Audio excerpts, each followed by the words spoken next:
Hey everybody, it's Jason Blaha here, representing Jason Blaha Strength and Fitness, and once again it's time for another full body workout. But a quick reminder, if you guys will please click like down below, be greatly appreciated. If you're not subscribed or following, please do so, and if you'll be kind enough to drop me a comment down below, I'd appreciate it so much. Thank you. I decided, after like a week and a half of beltless training, I'm like, look, there's no point in me squatting and deadlifting beltless right now. There's just no point.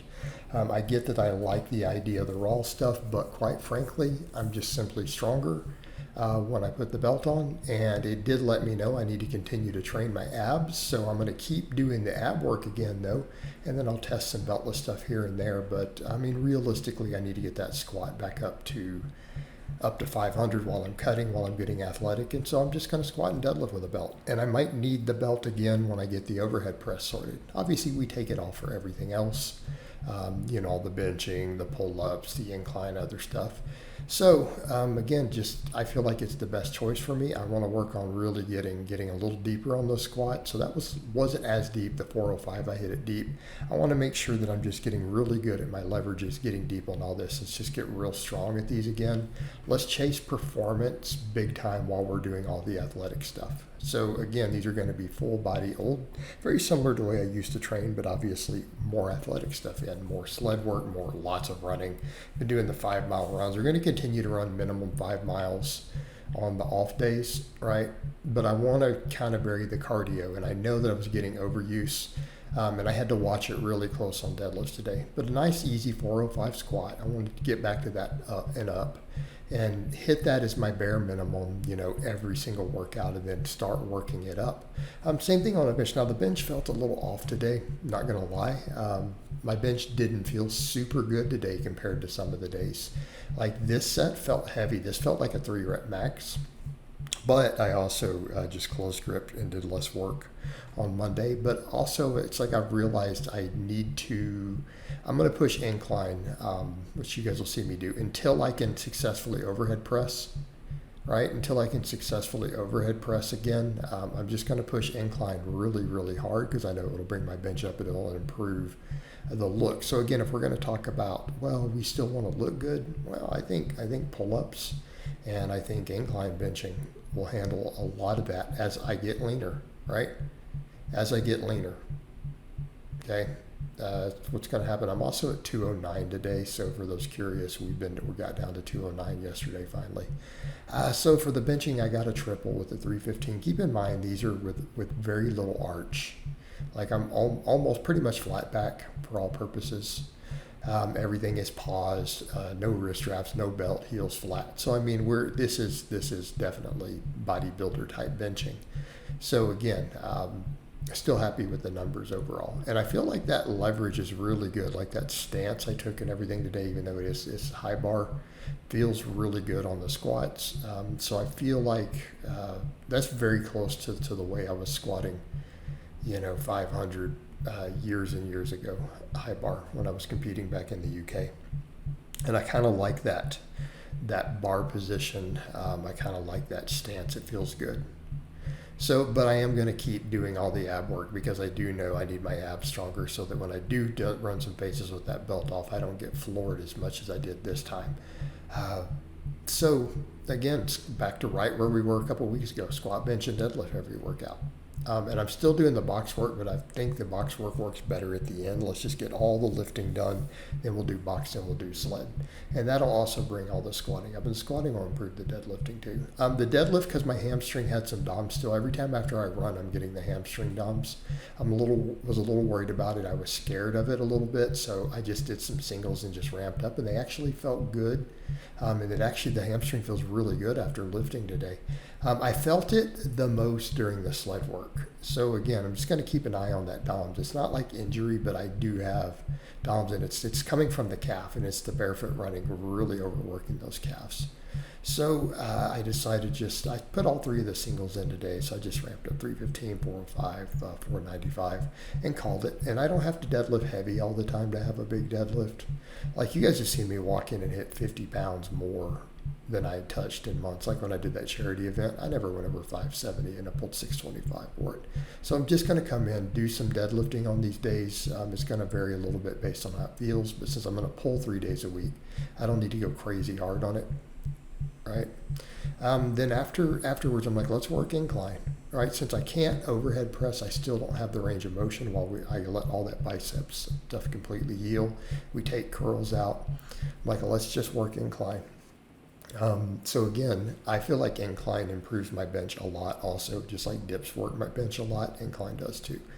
But again, incline's going to improve my shoulders. It's going to carry over more to the overhead. So once I can overhead press, a strong incline will carry over, right? It's such a good intermediate between the bench and everything. So I got 5 reps fairly well with that, so I went up a little bit. Last time I did this fresh in place of the bench last week, and I did 3 sets of 5 with 225, but this is after benching and fairly hard sets of benching too. So I got 5 with 225. I'm like, let's grab 235 and see what we can get. And I got 4 reps. And as far as this goes, I don't necessarily need 3 sets of this every time. Just keep in mind, this is 5 sets of chest presses. I train bench 3 days a week. So that's a lot of volume. All right, pull-ups, I've kind of been torn between, do I want to mess with just the pronated or stick with this neutral grip? And I'm like, man, the neutral grip, it's really strong. Of course, it also shows these are dead hangs that notice that I still can't fully lock the elbows. Okay, so that's what we mean of knowing that it's bicep inflammation still contributing. But I still feel plenty of bicep on these. That's been the only downside of these. I like the neutral grip a lot. My only concern is it still inflaming the bicep? And I think with no supinated, I think it's not. I'm going to do it a little while. And let's see how it does and see if we can eventually get that range of motion restored. Because I do like the fact that I get really good bicep activation on these. And again, the EMGs aren't the be-all end-all. Remember when Contreras did that study and he found the neutral grip pull-up destroyed most curls on the bicep EMG? He was like really shocked. He's like, that shouldn't be, but it clearly does. But again, you look at hypertrophy studies, it makes sense. You know, if volumes are sufficient, these things don't even matter that much. But again, if I can't build big enough biceps with pull-ups, and they were bigger when I did only pull-ups back in the past, then we'll just live with that. We'll just work triceps. Also did my set of hanging leg raises, and I like to do one of these at least on the workout. I've been doing a minimum of 1 on the off days. Also, some of the days I've been doing 2. So again, I do need the ab work, and then plus if I do these and swing into that dead hang at the bottom, I'm getting the benefits of a dead hang to work on that shoulder also. Also, interestingly enough, on these, I feel a lot of tricep long head. But if you look at what's happening with the movement, it is definitely being worked, at least eccentrically. There's that. All right, so then box work, I just kind of did them until it felt a little sloppy. I've been doing 8 sets of these the last couple of workouts. I got to the 7th set and it felt a little sloppy, so I'm like, I should probably chill with these there. Box jumps, though, tried to just do mostly triples. I think one of the sets I did 4. I lost count. I can't always count well, all right? Not always good at it. So, box work. I believe it does build quads, glutes, calves, all that stuff. But we know it carries over to squats. It improves athleticism. You know, so again, we do all this heavy work for strength and size, right?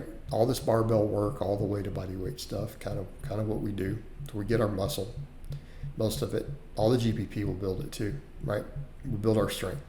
All right, do the box work for explosiveness, improves athleticism, improves speed strength, improves power.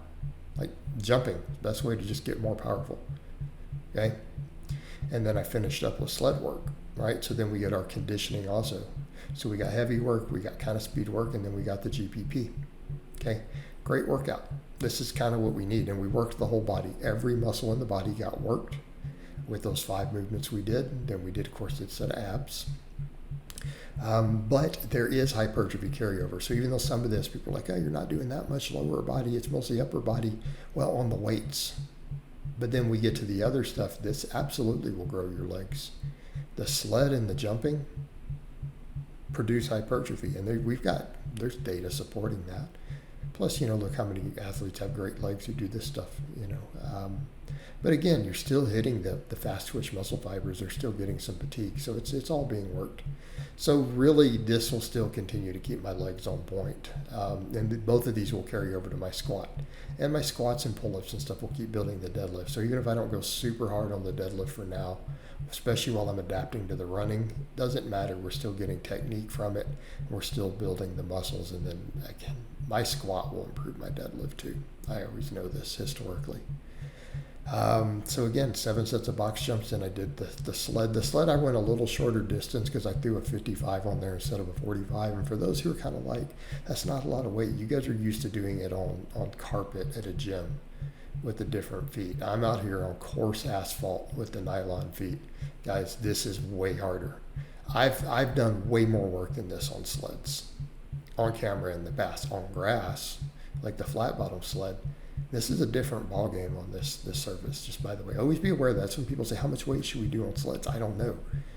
How coarse is the carpet? How much surface area does your sled have on it? Are you on grass? How tall is the grass? If they didn't cut the grass where I used to do it versus cut grass, it was like 30, 40 pounds difference with how much weight I could handle for the same distance and speed. Makes sense? So again, there's no set thing. It's going to be based upon the exact surface that you're working off of, or the sled you're working off of. But again, I always sprint on the way back. I like to get that extra power and the speed. And then, of course, we'll run 5 miles tomorrow morning, just like we did yesterday morning. So I hope it's been informative, and I'll talk to you guys and gals next time.